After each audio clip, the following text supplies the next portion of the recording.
પરંતુ મહત્વના સમાચાર અત્યારે રાજકોટ ખાતેથી આવતા દેખાઈ રહ્યા છે। રાજકોટ ખાતે ગોપાલ નમકીનની ફેક્ટરીમાં ભીષણ આગની ઘટના સર્જાઈ છે।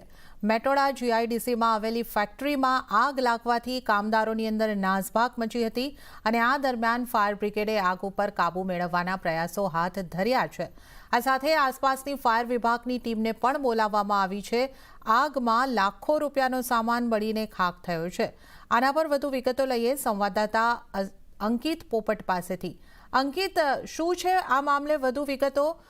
કઈ રીતની સ્થિતિ છે ત્યાં?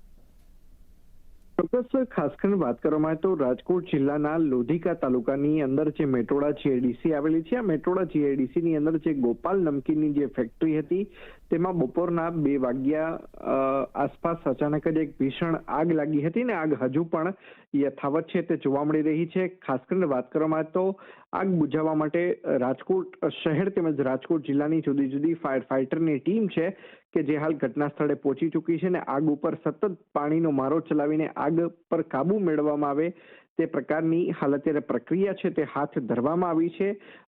અંદાજિત જ્યારે આગ લાગી ત્યારે ફેક્ટરીની અંદર 1500થી વધુ કર્મચારીઓ છે તે કામકાજ કરતા હોવાની માહિતી છે કે જે સૂત્રો દ્વારા વ્યક્ત કરવામાં આવી છે। ત્યારે મોડી સાંજ સુધીમાં આગ કાબૂમાં આવે તે પ્રકારની હાલ અત્યારે વિગતો છે તે સામે આવી રહી છે। ચોક્કસ રાજકોટ મહાનગરપાલિકાના ફાયર બ્રિગેડના જે ચીફ ફાયર ઓફિસર છે અમિત દવે તે સહિતની જે અધિકારીઓ છે તે હાલ અત્યારે ઘટના સ્થળે પહોંચી ચૂક્યા છે।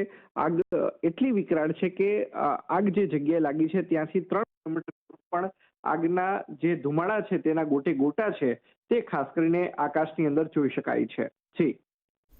જી અંકિત, આ સમગ્ર વિગતો આપવા બદલ આપનો આભાર। અને ત્યારે જ આપણે આ રાજકોટના જે આગ લાગવાની ઘટના અહીંયા આગળથી બની છે ગોપાલ નમકીનની ફેક્ટરીમાં, એની અહીંયા આગળથી વાત કરી છે।